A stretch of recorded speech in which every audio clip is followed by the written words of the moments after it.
마약 사범의 연령대가 점점 낮아지고 있다고 합니다. 주로 SNS를 통해서 거래가 이뤄지면서 마약 구하기가 쉬워지는 것도 심각한 문제인데 지난 36년간 마약 사건을 수사해온 교수님과 함께 10대에서 20대 중심의 이 마약 사건들을 세세히 짚어보겠습니다. 예, 영산대 대학원 마약중독범죄심리학과 김대규 교수 전화 연결돼 있습니다. 교수님 안녕하십니까? 안녕하십니까? 안녕하십니까? 예. 와, 이 대학생 수백 명이 소속된 연합 동아리를 통해서 마약을 유통 투약한 학생들이 적발됐습니다. 어떤 사건인지 일단 좀 풀어주시죠. 예, 저도 이번에 전 국민들에게 충격을 안겨주었던 대학생 동아리 마약 사건은 2021년부터 시작됐습니다. 네. 대학원생인 A 씨가 SNS를 통해서 동아리에 가입하면 고급 호텔과 외제차라든지 뮤직 페스티벌 등을 무료로 이렇게 이용할 수 있다고 홍보를 했고요. 네네. 특히 변호사 무료 상담까지 가능하다면 이렇게 홍보를 하면서 대학생들 연합 동아리는 깐부라는 동아리를 만들었습니다. 네네. 여기 소위 잘 나가는 대학생 인사들을 회원을 모집했는데요. 선발 과정에 그냥 면접을 봤다고 하는데요. 네. 외모라든지 학벌이라든지 집안 등을 기준으로 엄격하게 면접을 받았고요. 특히 대학생들을 골라 가입시켰는데 A 씨가 고급 호텔에서 이렇게 파티를 한다든지 여러 가지 인증샷을 올리니까 네네. 단시간에 수도권 13개 대학의 대학생들이 한 300명 정도가 늘어나면서요. 네네. 예. 규모로만 보면 전국에서 한 두 번째로 큰 동아리를 이렇게 알려졌습니다. 네네. 예, 여기서 그치지 않고 주범 A 씨는 이렇게 회원들이 급증하니까 2022년 12월부터 해서요. 동아리 출석률이 높은 회원들하고 이 친분을 좀 소화하면서 자연스럽게 술을 마시면서 액상 대마를 이렇게 흡입하는 거죠. 예. 이게 대마초라 우리가 알는 마리하나는 대마인데요. 그리고 점점 더 높은 강도의 마약류인 케타민이라든지 사일로신 같은 이 한각버섯입니다. 네네. 그리고 필로폰, 합성 대마 등의 마약에 본격적으로 손을 대기 시작한 것으로 알려졌습니다. 네네. 이 면접까지 봐가면서 들어간 동호회에서 이런 일이 일어났다라고 하면은 참 놀라운데 일단 이 검찰은 카이스트 대학원을 다니던 범죄자 A 씨가 처음에는 마약 투약이랑 유통을 목적으로 동아리를 만든 건 아니었고 이게 좀 친목 목적으로 만들었다라고 알고 있거든요. 근데 어쩌다 이래 변질된 겁니까? 최근 발생하는 마약류 범죄를 잘 분석해 보면요. 주로 텔레그램 같은 SNS와 가상자산이 이렇게 결합되면서 네. 또 특히 잘 아시는 던지기 수법을 이용합니다. 네. 이런 특정한 비대면 거래가 이루어지다 보니까 마약 범죄가 폭발적으로 증가하고 있는데요. 제가 현직에 있을 때도 이런 수법들을 이용한 한각 파티라든지 친목 모임 같은 걸 만들어서 청소년들이 마약류를 투약하는 문제를 쉽게 확인할 수 있었고요. 아마 이런 문제는 특히 평소 스마트폰을 많이 사용하는 청년층에서 마약 관련 정보 취득도 용이하고 네. 메신저를 통해서 서로 정보를 공유함으로써 마약류를 쉽게 구하고 투약할 수 있는 그런 분위기가 된 것 같습니다. 그럼 어떻게 발각이 된 거죠? 이번 사건은 주범인 A 씨가 이전에 단순 마약 투약 사건으로 근거됐는데요. 네. 1심 재판 중에 검찰에서 A 씨 통장에 여러 사람들과 이렇게 비슷한 시기에 동일한 금액이 이렇게 주고받은 송금액이 아마 확인되었던 것 같습니다. 네네. 수사기관에서는 비정상적인 거래로 의심하고 저희들이 수사기관에서 하는 어떤 A 씨의 휴대폰을 갖다 포렌식하고요. 예.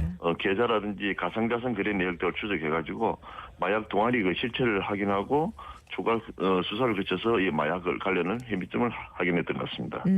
아니 금액도 보니까 어마어마한 것 같던데 이 마약 조직이 대학가에 침투하고 있다는 우려가 좀 사실로 증명이 된 것 같은 그런 느낌이거든요. 실제 마약류 사범 중에서 10대, 20대가 차지하는 비중이 어느 정도 됩니까? 지금 마약류 사범들이 연령대가 점점 낮아지고 있는 문제는요. 예. 우리나라뿐만 아니고 아마 전 세계 국가들이 공통적인 심각한 사회 문제가 되고 있는 게 현실입니다. 네네. 예를 들면 2023년도 우리나라에서 근거된 마약류 사범의 통계를 분석해 보면요. 전체 마약류 사범 중 사범이 27,611명이었는데요. 예. 그 중에 20, 30대가 15,051명으로 절반 이상인 54.5%를 차지했습니다. 네. 그리고 특히 10대 청소년 마약류 사범도 1,477명으로 5.4%를 차지했는데요. 네. 따라서 10대와 20대, 30대 마약류 사범의 전체 60%를 차지한다고 보시면 됩니다. 이 통계를 보더라도 최근 마약 사람들 유증자 점점 낮아지고 있다는 거 실감할 수 있을 것 같습니다. 그만큼 이제 뭐 다 스마트폰 너무 잘 이용하고 있고 예. 정보도 빠르고 그러다 보니까 단속도 좀 어려워질 것 같고 그 교수님께서 들어보니까 그 실제 경남경찰청 마약범죄수사계장으로 계시면서 뭐 굵직굵직한 청소년 마약 사건을 처리해 오셨다고 들었는데 지난 2021년 발생한 부산 경남 지역 10대 청소년 펜타닐 패치 투약 사건 이것도 직접 처리하셨다고요? 예, 제가 담당했던 사건인데요. 네. 이 사건은 제가 2021년도에 예. 경남경찰청 마약범죄수사견을 근무하면서 그 강력한 마약성 진통제입니다. 그 일명 그 좀비 마약으로 알려지는 그 펜타닐 패치를 판매하고 투약한 10대 청소년 56명을 근거한 사건입니다. 네. 예.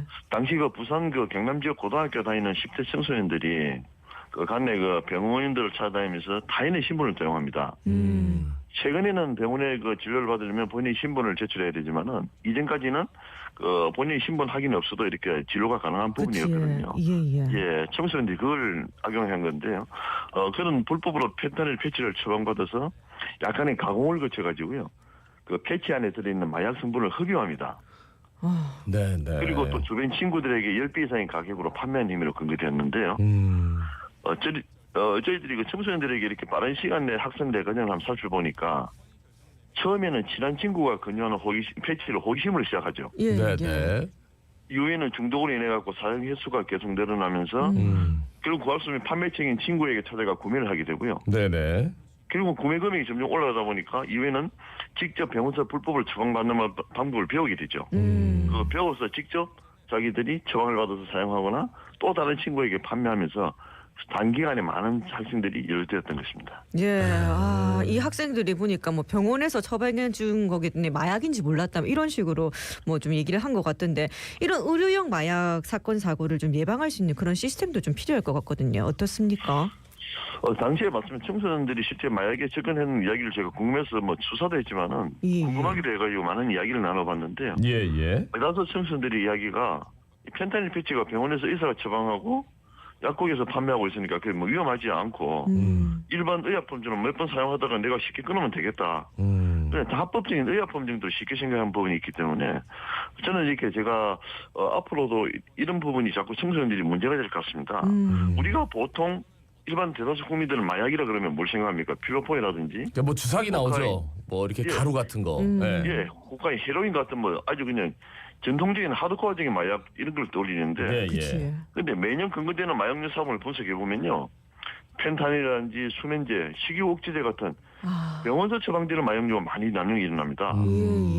그렇기 때문에 이런 부분을 갖다가 청소년들이 정확하게 인식하는 부분이 필요하기 때문에 제가 그 현직에 있을 때나 퇴직하고 나서 현재 마약류 예방 교육을 아주 많이 다니고 있습니다. 예. 여기서 청소년들에게 마약류에 대한 정확한 개념을 가르쳤어요. 병원에 이렇게 예를 들어 쉽게 설명하면 병원에서 처방받는 마약류를 내가 몸을 치유하기 위해서 사용하면 합법이지만은 친구에게 나눠주는 행위는 수수행위 그리고 또 돈을 받고 파는 행위는 판매 행위로서 마약류 관리하는 법률을 처벌받는다는 내용을 가리키고 있습니다. 예. 여기 뭐 언급하셨듯이 뭐 10대 식욕억제제 판매 투약 사건 뭐 이런 것도 굉장히 좀 충격적인 사건이었고 사건 직접 수사하시면서 교수님 굉장히 좀 충격적이셨을 것 같아요. 어떤 부분이 제일 좀 충격적이셨는지 좀 여쭤보고 싶네요.